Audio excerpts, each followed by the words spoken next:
பெங்களூரில் இருந்து கும்பகோணத்திற்கு குட்கா கடத்தி வந்த 2 பேரை மண்ணச்சநல்லூர் அருகே போலீசார் கைது செய்தனர். தமிழக அரசால் தடை செய்யப்பட்ட குட்கா பொருட்கள் கர்நாடக மாநிலத்திலிருந்து திருச்சிக்கு காரில் கடத்தி வரப்படுவதாக கிடைத்த தகவலை அடுத்த மண்ணச்சநல்லூர் அருகே போலீசார் வாகன தணிக்கையில் ஈடுபட்டிருந்தனர். அப்பொழுது சந்தேகத்திற்குரிய வகையில் வந்த சொகுசு காரை நிறுத்தி சோதனையிட்ட போது அதில் தடை செய்யப்பட்ட குட்கா பொருட்கள் இருப்பது தெரியவந்தது.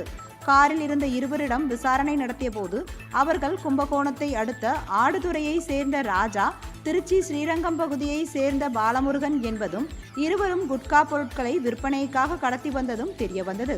இருவர் மீதும் வழக்கு பதிவு செய்து அவர்களை கைது செய்த போலீசார் சுமார் 10 லட்சம் ரூபாய் மதிப்பிலான குட்கா பொருட்கள் மற்றும் கடத்தலுக்கு பயன்படுத்திய கார் ஆகியவற்றை பறிமுதல் செய்தனர்.